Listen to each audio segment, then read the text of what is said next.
ازيكم يا حبايبي؟ عاملين ايه؟ يا رب تكونوا بخير، وحشتوني. عاملين ايه؟ طمنوني عليكم.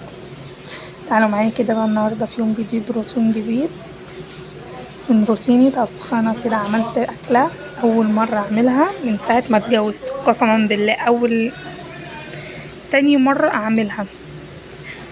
وهي السمك. انا على طول بجيب السمك ده جاهز من بره. اول مره في حياتي اعمله من ساعه ما اتجوزت، بقالي 10 سنين اول مره اعمل سمك في بيتي.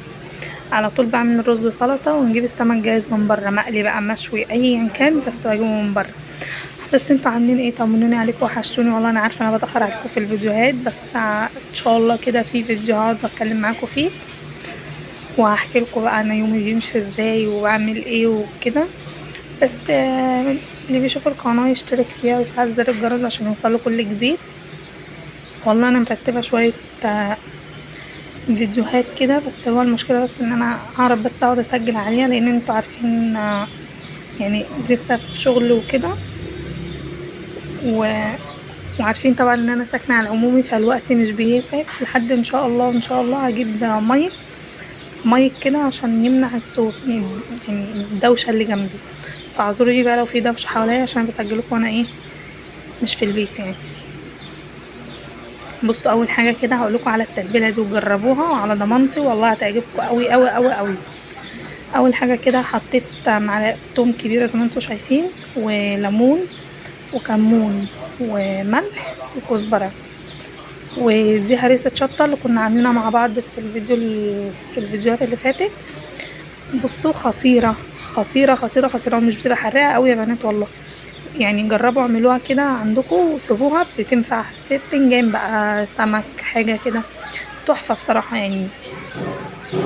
وزي ما انتوا شفتوا كده، بصوا كنت بقى نضفت السمك.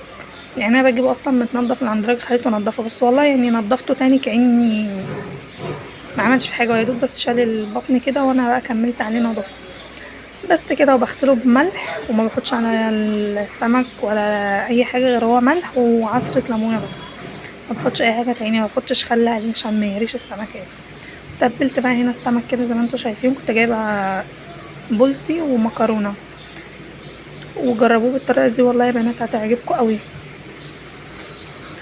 بصوا بقى المكرونه، انا بشيل الراس بتاعتها وبفتحها كده. انا بشوف ناس بتقليها زي ما هي، بس لا، انا لازم افتحها وبشيل الراس منها، عشان محبش اكل السمك يكون مقفول يعني. حتى لما بنجيب سمك مشوي كده بخليه يفتحه. محبش السمك بالبطن بتاعه، مع ان في ناس كتير هتختلف عليا في الكلام ده. يعني في ناس اللي هما بتوع السوايسة في بورسعيد وكده هيختلفوا معايا في الكلام ده. بس انا بقى كنت تبلتها. هو اذواق وعلى حسب ما كل واحد معلش يا جماعة والله في الشارع، وحتى الشارع يعني المكان اللي انا قاعدة فيه بيبقى هدوء. اول ما جيت اسجل لقيت كله حواليا. بس بقولكوا بقى ان انا يعني عملت السمك بطريقة حلوة قوي، وبعمل رز بس. فبعمل بقى تبلت السمك كده وسبته بقى يشرب من التتبيلة شوية. وبس كده بقى يا بنات، بعمل معاكم الرز. معلش انا كل شوية بفصل التسجيل فنسيت انا كنت واقفة فين. فبقطع بصلة كده، بعمل بقى شوية رز صيادية تحفة تحفة تحفة تحفة. والله نفسي تشوفوا دول الاكل بتاعي، هيعجبكم والله. جربوا الطريقة بتاعت السمك، التتبيلة بتاعت السمك والقلي والرز ده. بصوا هنا البصل كان بيخليني ايه، اقطع كده 3 4 بصلات. يعني البصل كان عندي صغير فقطعت بتاع 3 4. وهنا بقى بصوا كنت بغسل البصل. بصوا هتلاقي التصوير متعمل عشان لسه عايزه اظبط الزاويه بتاعه التصوير في المطبخ.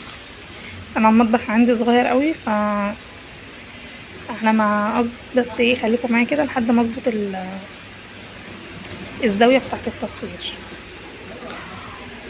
وطمنوني عليكم يا بنات، انتوا عايزين ايه محتوى في الفيديوهات يعني في الفيديوهات اللي جايه وكده. قولوا لي عايزيني اصوره لكم، عايزين تصوروا يعني نصور ايه.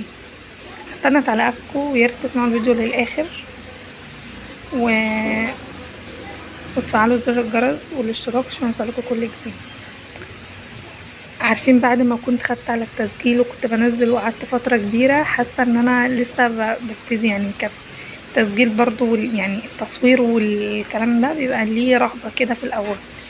بعد ما كانت خلاص ابتدت وراحت بنسبة 50-60%، حاسة ان انا ببدأ من الاول. والله العظيم بعتذر لكم على السؤال ده، انتوا عارفة والله ان انتوا جبتوا اخركم. بصوا هنا بقى البصلاية، ركزوا بقى في الطريقة بتاعة الرز دي والله العظيم هتعجبكم.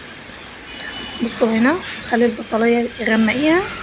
هي بصي هي عايزة بس شوية تركيز، هنا هوريكوا ارجع لها تاني.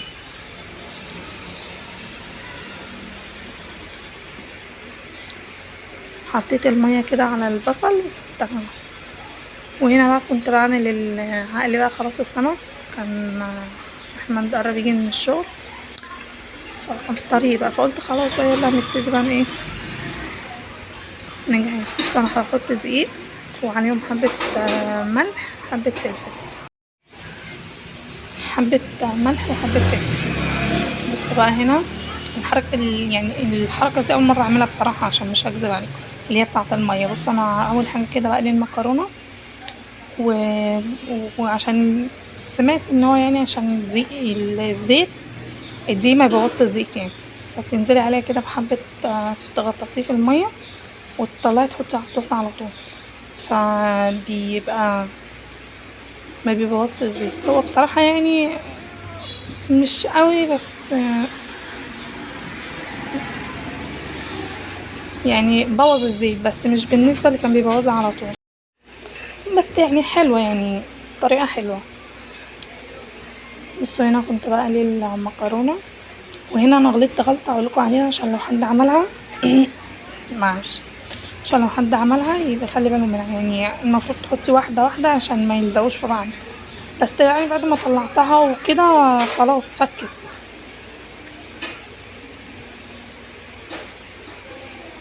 بس هنا كنت بقى يعني ببدر بقى في الدقيق وانزل في المية وانزل في الطاسة، ابدر في الدقيق وانزل في المية وانزل في الطاسة. حلو شغال. اصلا المفروض تزغرطولي وتكتبولي كومنتات كتير ان انا عملت سمك في بيتي، ده مستحيل، بقولكم 10 سنين جواز اول مرة اعمل سمك في البيت. ومعلش انا بعتذر لكم والله على عدم وجودي معاكم، بس هحكي لكم والله اللي حصل.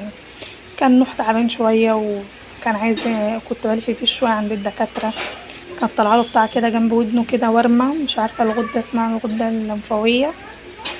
ف والدكتور وديته انف واذن وحنجره، والدكتور بعد كده حولنا على دكتور جراحه اطفال، وطلع الدكتور وهو بيكشف له عايز يعني شاف اللحمية عنده، لا اللحمية عنده كبيرة اوي عايزة تتعمل. ف لسه بقى هنمشي في اجراءات العملية، وطلب اشعة على اللحمية، نعمل له الاشعة ونرجع تاني للدكتور، وبعد كده بقى نرجع ايه يحدد لنا العملية، نشوف بقى النتيجة بتاعة الاشعة تطلع عاملة ازاي، ويكتب لنا بقى تحاليل، ونبدأ في في اجراءات العملية ان شاء الله.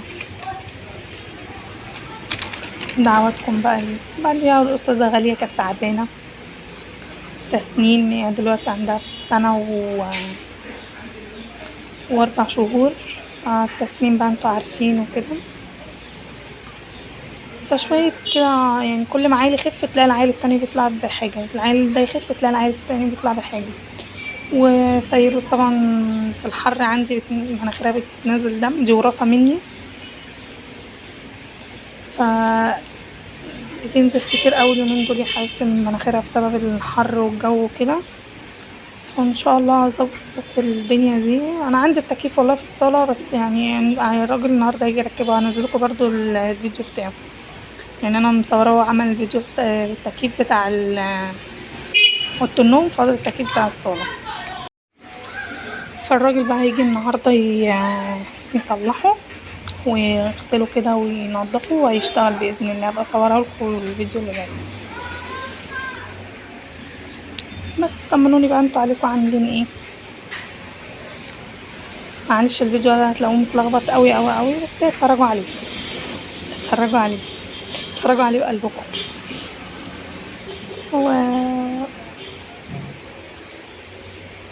ويا بنات عايزه اخد رايكم على في حاجه، بس مش عارفه بقى الحق اقولها لكم في الفيديو هنا ولا لا. والله كانت حاجه مهمه كنت عايزه اخد رايكم فيها. خلاص لو كده بقى هقولكوا عليها الفيديو اللي جاي. استنوا بقى الفيديو، ممكن بكرة الجمعة ان شاء الله انزل لكم فيديو. استنوني بقى الفيديو الجديد. بس كده حبايبي الفيديو يكون بتاعنا خلص، ولو عجبكم ما تنسوش اللايك والاشتراك في القناة وتفعلوا زر الجرس، واشوفكم في فيديو جديد مع نورة. باي باي.